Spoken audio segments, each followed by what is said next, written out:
So, ladies and gentlemen, this player was one of the most charismatic and talented scorers of his generation. Could have been a Hockey Hall of Fame member, but bad luck and bad injuries kind of took away his full momentum. But I honestly think he is the most underrated player of the 1980s. And if anybody disagrees with me, please feel free to comment. So today we're going to be talking about one of the major members of LA's Triple Crown line, Charlie Simmer. Now, Charlie Simmer played for numerous teams in the NHL, including California, Cleveland, LA, Boston, Pittsburgh, and also played in Germany. But he was most well known playing with Marcel Dion on probably the best line in LA Kings history, the Triple Crown line of the early 80s. Now, he first came to major prominence with his junior career with the historic Sioux Greyhounds team in the 74 season. Now, he played with the Kenora Muskies at MGHL for 2 seasons prior to ended up in Sault Ste. Marie, and that year was a Gretzky season. We call it when you get 99 points, 45 goals that campaign, and 54 assists. Now, 1974 was his draft year, and he was highly regarded. He was taken 39 overall by 74 in the 74 draft by the Seals, which is considered a steal by a lot of people, and was 26 overall by the Cleveland Crusaders. Now, he split his first 3 professional seasons between the Seals and the Salt Lake Golden Eagles of the CHL, having success in the minors but receiving limited playing time in the NHL. Now, when the Seals relocated to Cleveland in 1976, Simmer received little more playing time, which doesn't make any sense because Simmer, what he was about to do, would shock all the organizers of the Seals and probably led to their ultimate move to Cleveland. Now, when he was traded to the Kings in 77, he did spend the season with the Indians of the AHL, Springfield, winning All-Star accolades. But the next season, Simmer was promoted halfway through the campaign and blew the ice out, scoring 21 goals in 39 games. Now, while with the Kings, he played left wing, like I said, probably one of the best lines of all time, but Robitaille and later players Joe and Marcel Dion. But with Marcel Dion and Dave Taylor, they're one of the most potent and famed lines of the era. When he used to come to Maple Leaf Gardens and the Montreal Forum on Saturday night, everybody would stay home to watch them because you never know what they're going to do. Now, like I said, the major injuries cost him playing time throughout his career, but he was healthy enough to have back-to-back 56 goal seasons, and was further named an NHL first-time All-Star in 1981. Now, in the latter season, Simmer almost accomplished one of hockey's most difficult feats with 50 goals in 50 games. Now, Simmer entered his 50th game with 46 goals and scored 3 times to finish just shy of the mark.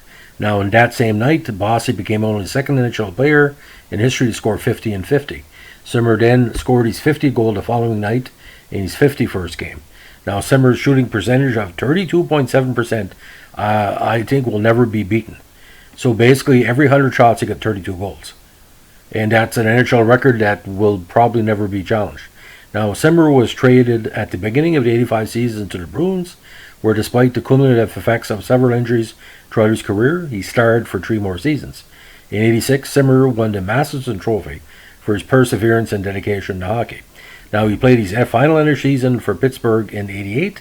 He subsequently played the 89 season for Eintracht Frankfurt in the German Bundesliga, and after a season off, parts of 2 seasons as a player coach for the minor league San Diego Gulls of the CHL, which took in a lot of independent players before retiring. Now, he ended his NHL career with 711 points, 342 goals, 369 assists, and 712 games. At the time of his retirement, he was the last active player in North American professional hockey to have played for the Seals and Barons franchise, although Dennis Maruk was the last alum of the franchise to play in the NHL upon his retirement in 89. Now, he was well known off the ice because he probably married one of the most beautiful women of all time, Playboy Playmate of the Year, Terry Wells. Now, the couple had 1 daughter, and Simmer also spent time as a color commentator for the Phoenix Coyotes and as well the Calgary Flames on Sportsnet. So let's put this in perspective, ladies and gentlemen. Okay? First year with California, he only played 35 games, 8 goals. Second year, 21 goals, he had a goal and 1 assist. 77, 2 goals in 24 games, no assists. 78, no points in 3 games on a call-up. But 79, he had seasons, ladies and gentlemen, of 31, 56, 56, 15, 29, 44, 34, 36, 29. And then 11 to wrap up with Pittsburgh. What an impressive comeback. Like Mark Messier and Owen Nolan and Brendan Shanahan, what he did early in his career, it took him 4 or 5 years to open out. But he was doing the majority of the scoring in limited play. Let me give an example. He only played 64 games in 1980, 101 points, 56 goals. 65 games in 81, 56 goals. And he finally got his health back, but he was still scoring at regular pace.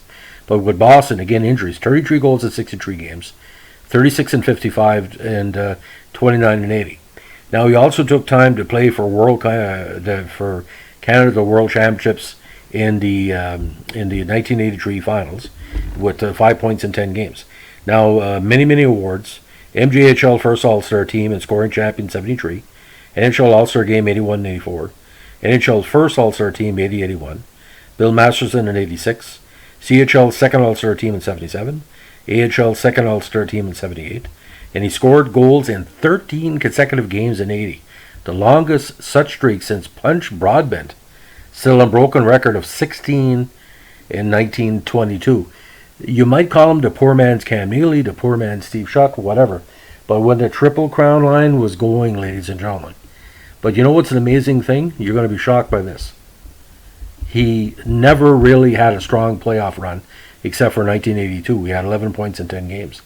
But he didn't play in the playoffs in 81, 83, 84.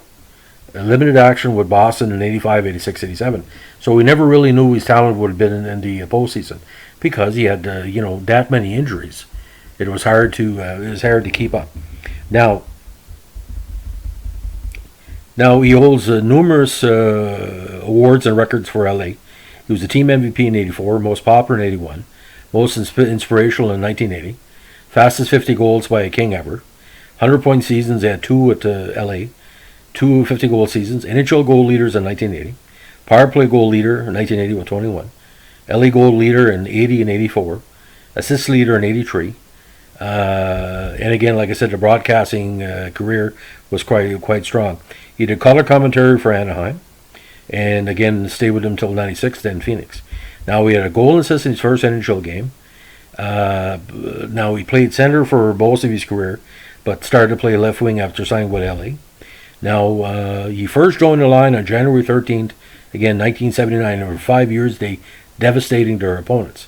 Now, he missed a part of the 80 season with strained ligaments in the knee, and became the first LA player other than Marcel Dion to score 50 goals in a season when he did it in 1980. Now, again, he set the LA record, which is now broken, with 21 power play goals in 1980. Now, talking about injuries again, he missed the end of the 80 season and most of 82 with a broken right leg in the game against Toronto, which cost him 6 months. Now, he also became the first left wing in NHL history to score 100 points in consecutive seasons. Now, anyway, he missed part of the 85 season with a broken jaw against Quebec on January 1995, and he missed the part of the 86 season with a torn MCL in his right knee in a game that Boston had against Minnesota on November 10th, 85. Now, he missed part of the 86 season with right eye injury suffered when he was hit by Gates Orlando in a game against Buffalo on January 4th, 86. Now, he missed the remainder of the 87 playoffs with a dislocated thumb and a sprained wrist suffered in Game 1 of their Boston series against Montreal in 87. Now, the biggest problem with Simmer was his contract. Now, he did not report to LA's training camp on schedule on September 7th, 84. He was locked in a contract dispute, and an angry Simmer demanded that the GM, Rogie Vachon, trade him. He even sold his house in Southern Cal and lived in a hotel while he waited to trade. Now, Vachon made efforts to trade Simmer, but he was initially unable to work out a deal. Now, Simmer continued his holdout and was fined $1,000 for missing 4 days of training camp. He finally reported to camp and started the season with the team, but was benched for lack of effort. Now, the contract dispute involving a deal he had signed on May 7th, 81. At the time, Simmer agreed to a contract extension worth $205,000 a year through 87, but the NHL voided the contract due to a clause he found unacceptable. Then the Kings changed the clause and returned the contract to the NHL for approval. However, Simmer was never notified of the change. Now, he and his agent, Jack Childers, therefore argued that the extension was not valid, and he was entitled to a new contract after the 84 season. He asked for $250,000 per year through 87, but the Kings refused to honor his requests because he'd been paying him for 3 years under terms outlined in the extension deal. Simmer, because of this, was finally traded to Boston for an 85 first-round draft pick would turn out to be Danny Graton on October 23rd, 84.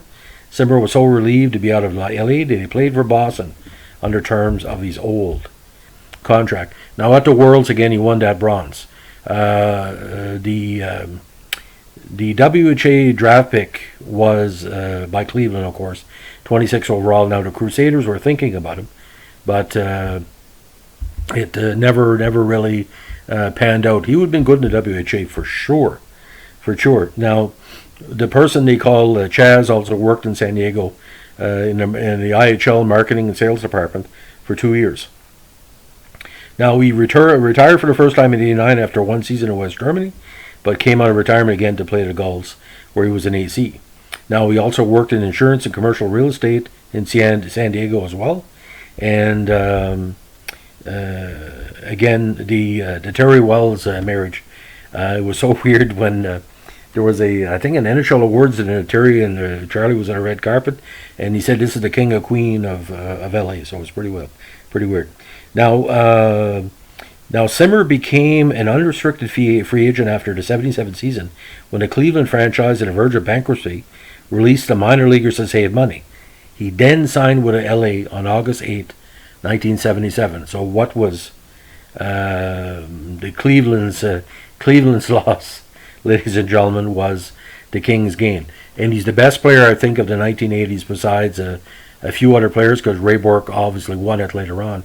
But he's probably one of the best players ever to never win a Stanley Cup. My wish for Dion and the rest of the players is to have that Stanley Cup lifted. When he bet Edmonton in that early 1980 series, I thought for sure they were going to get the momentum.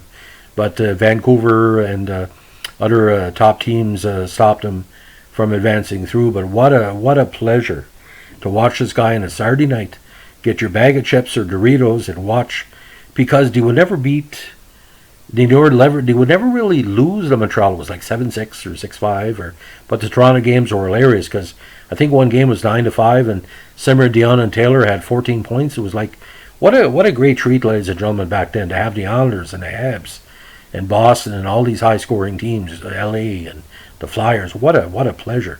And to me, Charlie Simmer is one of the best athletes I've never interviewed. And I would like to ask him one specific question. I said, when you were stuck in California, did you ever think you were going to go to another team in California and be probably one of the most respected and most talented Kings ever? You know, between brilliance and idiocy is usually one decision.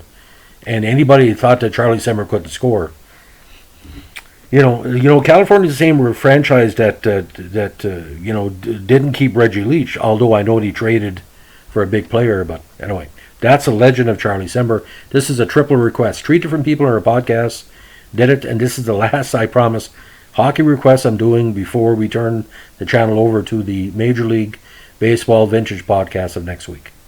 Thanks for listening. Bye.